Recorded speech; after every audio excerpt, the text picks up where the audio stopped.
Your stomach isn't sensitive. Your body isn't randomly inflamed. And that bloated, heavy, foggy feeling after you eat, it may be your gut sending a warning, because some of the most normal foods in your routine are quietly damaging the system that controls digestion, inflammation, blood sugar, even your mood. And the worst part? A few of them are still marketed as healthy. By the end of this video, you'll know the 5 foods that may be slowly wrecking your gut, what they do inside your body, and exactly how to stop the damage before it becomes your new normal. Most people think gut problems start with obvious junk food. That's not the full story. Sometimes the damage starts with the foods that look harmless, low-fat, high-protein, convenient, shelf-stable, the kind of food that lasts for months, while your gut gets weaker by the week, and this is where it gets dangerous. You usually don't feel gut damage immediately. It builds silently, meal after meal, day after day. Your gut is not just a tube that digests food. It's an ecosystem.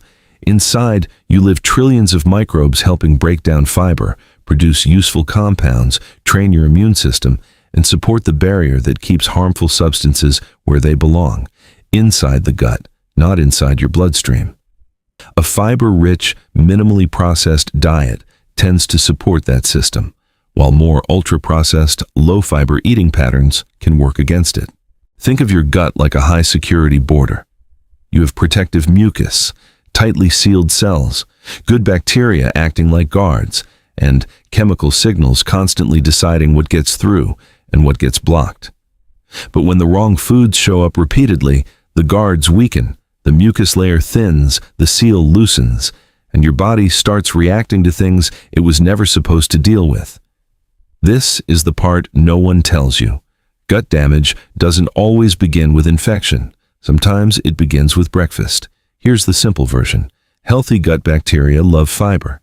They ferment it and produce compounds like short-chain fatty acids that help nourish the colon and support the gut barrier. But when your diet is dominated by highly processed, low-fiber foods, that support system drops. In contrast, fiber and certain fermented foods are associated with better microbial support and greater microbiome resilience. So instead of feeding the microbes that protect you, you start feeding the patterns that stress the system. Less protection, more irritation, more permeability, more inflammatory signaling. And once that process starts, the symptoms don't stay in your gut. You may feel it as bloating, cravings, low energy, poor recovery, skin changes, even brain fog. Because when your gut gets unstable, the rest of your body feels it. First, ultra-processed foods, packaged desserts, shelf-stable sauces, ice cream, flavored creamers, commercial dressings, certain protein bars, processed baked goods. These foods often contain emulsifiers, ingredients added to keep texture smooth and prevent separation. Common examples include carboxymethylcellulose, polysorbate 80, carrageenan, gar gum, and mono and diglycerides. They're widely used in foods like dressings, ice cream, chocolate milk, snack foods, sauces, and baked products. Now, here's why that matters. Your gut lining is protected by a mucus layer, almost like a slippery shield separating your intestinal wall from everything moving through it. Research suggests some emulsifiers may disturb gut microbiota and alter that protective barrier, especially in animal and mechanistic studies. Human evidence is still developing, but the signal is strong enough to take seriously. So, the danger is not one cookie, not one scoop of ice cream. It's the repetition. Because ultra-processed foods don't just bring additives, they often bring the full gut-damaging stack: low fiber, more refined starch, more added sugar, more industrial texture agents, more convenience, less protection. And your body does something unexpected next. As microbial diversity drops, the gut environment can become less stable. Reviews on ultra-processed foods link higher intake with lower beneficial bacteria, weaker gut barrier function, and more pro-inflammatory signaling. That means the food that feels easy going down may be making your system less resilient over time. If a food can sit untouched on a shelf for months, your gut may pay the price for that convenience. Pause there, because the next one is even more common. Second, foods overloaded with added sugar. Sugary cereal, sweetened yogurt, pastries, desserts, energy drinks, soft drinks, even healthy smoothies that are basically liquid sugar. Most people think sugar is only about calories or weight gain, but here's where it gets dangerous. High added sugar intake may also change the gut environment. Reviews suggest excess glucose, fructose, and sucrose can shift microbial balance, reduce some short-chain fatty acid-producing bacteria, and weaken barrier-related proteins in animal studies. Human findings are still evolving, but the pattern is serious enough to treat with caution. Think of it like this. Your intestinal wall is built with tiny seals between cells. Sugar-heavy eating patterns may act like pressure on those seals. Not always instantly, but repeatedly. And once the barrier becomes easier to cross, your immune system has more to react to. This is why some people live in a cycle of cravings, crashes, bloating, and irritation, while blaming bad genetics. No. Sometimes your gut is just stuck in a high-sugar environment it was never designed to handle all day. And there's another problem. Liquid sugar hits fast. It bypasses chewing. It's easy to overconsume, and it often comes with almost no fiber to slow anything down. So if your breakfast tastes like dessert, your gut probably knows before you do. Third, processed meats. Bacon, sausage, hot dogs, pepperoni, deli slices, packaged meat snacks. This one matters because processed meat doesn't just affect the gut directly. It changes what gut bacteria can make from what you eat. Processed and red meat intake has been associated with higher colorectal cancer risk in research, and part of that concern may involve preservatives, hemiiron, sulfur compounds, and the metabolites gut bacteria produce from meat-rich diets. Reviews describe mechanisms involving TMAO, hydrogen sulfide, and secondary bile acids, compounds linked to a more hostile colon environment. Let's simplify that. Your gut bacteria are like chemical workers. You give them raw material. They make byproducts. When the raw material is more processed meat, more preservatives, more sulfur, more heavy meat exposure over time, some of those byproducts become a problem. DNA stress. Inflammatory pressure, a rougher environment for the cells lining your colon. This doesn't mean one sandwich ruins your future. It means that if processed meat is a daily default, your gut is constantly being asked to manage a harder chemical workload. And this is the part people miss.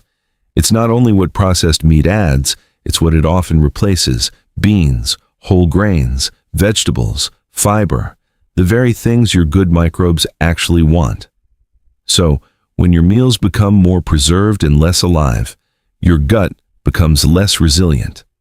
Fourth, fried foods. Fries, fried chicken, fried meat, fast food sides, deep-fried snacks. Most people only think about fried food in terms of fat and calories. That's too shallow. Because it isn't just what the food is, it's what frying does to it. High-heat frying can degrade oils and create compounds associated with oxidative stress. Research on fried meat also suggests changes in gut microbiota richness and shifts in metabolites connected to inflammation, endotoxin signaling, and glucose control. Think of frying as aging the food. The oil gets stressed, the structure changes, and the food that enters your gut is not the same food that started in the kitchen. Even foods that begin healthy can lose a lot when they're repeatedly fried at high temperatures. And your body does something unexpected next. In one controlled feeding trial discussed in the literature, fried meat consumption was linked with lower gut microbiota richness and lower levels of beneficial compounds like butyric acid, one of the short-chain fatty acids your colon depends on. So the issue isn't just fried food is bad. The real issue is that frequent fried food may make your internal environment less stable, while also making it harder to regulate blood sugar and inflammation efficiently. This is where everything changes, because the next category looks harmless, and people eat it every single day. Fifth, low-fiber refined staples, white bread, sugary crackers, refined cereal, pastries, white flour snack foods. the beige, soft, easy to overeat stuff. These foods aren't dramatic. That's exactly why they're dangerous. Because gut damage doesn't always come from aggression. Sometimes it comes from deprivation. Your good microbes need fermentable fiber. Take that away long enough, and the ecosystem becomes less diverse.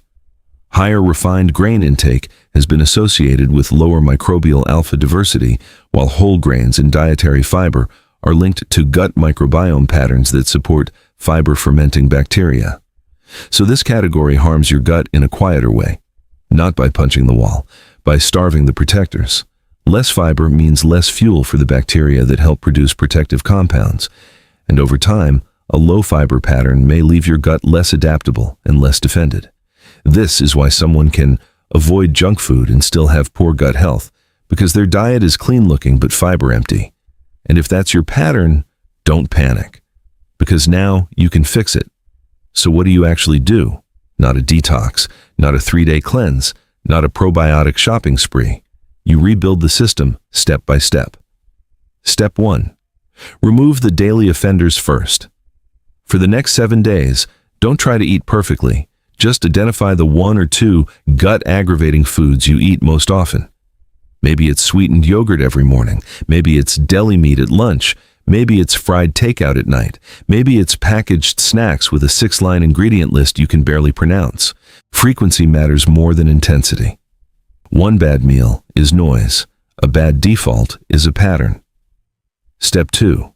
Add fiber before you add complexity. Your gut bacteria need food too, and their favorite fuel is often the stuff modern diets strip out: fiber.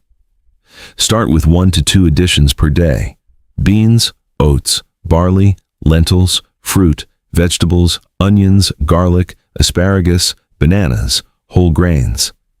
Harvard notes that prebiotic fibers such as inulin, resistant starches, pectins, and related fibers help feed beneficial gut microbes. Add them gradually if your gut is sensitive. Step 3. Use fermented foods strategically. You do not need a miracle supplement, but adding fermented foods like kefir, yogurt with live active cultures, kimchi, sauerkraut, miso, or tempeh may help support a healthier microbiome when tolerated. Fermented foods have been linked with improved microbiome diversity in human research. Start small. A few spoonfuls, a serving a day. Let your system adapt. Step 4. Change the cooking method.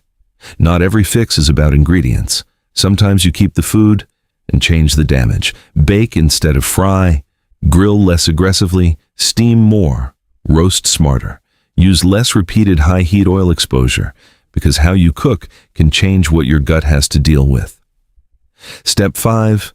Build a gut-friendly default. The real goal is not restriction. It's creating a baseline where your body stops fighting your meals. A powerful daily template is simple: a fiber source, a whole food carb, a minimally processed protein, and something fermented a few times per week. That's not extreme. That's intelligent. So let's close the loop. The foods most likely to slowly damage your gut are usually not the ones that scream danger. They're the ones that become routine. Ultra-processed foods loaded with additives, sugar-heavy foods and drinks, processed meats, fried fast foods, and low-fiber refined staples that starve the very microbes meant to protect you. Your body is not weak. It is adaptive. If your gut feels inflamed, bloated, unstable, or off, that may not be your identity. It may be your environment, and that means you can change it. This is the real power of understanding your biology. When you know what's happening inside you, you stop guessing, you stop reacting, you start taking control. If you want to understand how your body actually works, subscribe for more deep visual breakdowns.